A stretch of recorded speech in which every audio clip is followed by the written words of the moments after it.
আসসালামু আলাইকুম। বাংলাদেশের সুপ্রতিষ্ঠিত সুনামধন্য এনজিও প্রতিষ্ঠান ব্যুরো বাংলাদেশ এনজিওতে একটি নতুন নিয়োগ বিজ্ঞপ্তি ইতিমধ্যেই প্রকাশ করা হয়েছে। এখানে বাংলাদেশের সকল জেলা থেকে পুরুষ মহিলা উভয় আবেদন করতে পারবেন। প্রিয় বন্ধুগণ, দেখতে পাচ্ছেন এখানে ব্যুরো বাংলাদেশ এনজিওতে পদের নাম দেওয়া রয়েছে সহকারী শাখা ব্যবস্থাপক। এখানে শিক্ষাগত যোগ্যতা স্নাতকোত্তর পাস থাকলেই আবেদন করা যাবে। এখানে 41,170 টাকা প্রতি মাসে বেতন প্রদান করা হবে। প্রিয় বন্ধুগণ, এখানে বয়স সর্বোচ্চ 35 বছরের ভিতরে বয়স হলে আপনারা কিন্তু এখানে আবেদন করতে পারবেন।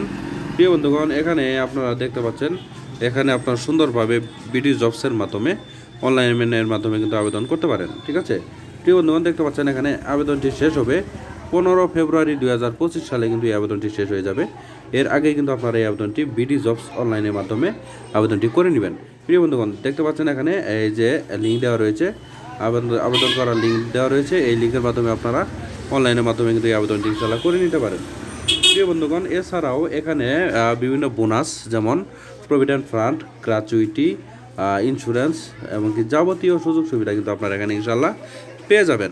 ঠিক আছে, প্রিয় বন্ধুগণ, এখানে আপনাদের কিন্তু কোনো প্রকার অভিজ্ঞতার প্রয়োজন নেই।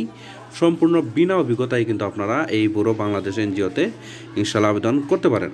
প্রিয় বন্ধুগণ, এখানে আবেদন করার আর মাত্র 5 দিন সময় রয়েছে। আপনারা চাইলে এই আবেদনটি কিন্তু সম্পূর্ণ বিনা অভিজ্ঞতায় করে নিতে পারেন। শুধুমাত্র বিডি জবসের মাধ্যমে এই আবেদনটি আপনারা করে নিতে পারবেন। বিডি জবসের মাধ্যমে করলে কিন্তু কোনো প্রকার টাকা পয়সা খরচ হবে না। জাস্ট বিডি জবসের মাধ্যমে আবেদন করলে কিন্তু আপনাদের আবেদনটি শেষ হয়ে যাবে। প্রিয় দর্শক, মনে রাখবেন এই আবেদনটি কিন্তু শেষ হবে 15 ফেব্রুয়ারি 2025, আর 5 দিন সময় রয়েছে। আপনারা এই আবেদনটি সুন্দরভাবে করে নেবেন। প্রিয় দর্শক, ভিডিওটি দেখে একটু হলেও উপকৃত হয়ে থাকলে ভিডিওটি বেশি বেশি করে শেয়ার করে দিয়ে আমাদের পাশেই থাকবেন। আর ইউটিউব চ্যানেল থেকে দেখলে চ্যানেলটিকে সাবস্ক্রাইব করে আমাদের পাশেই থাকবেন। ধন্যবাদ সবাইকে। আসসালামু আলাইকুম।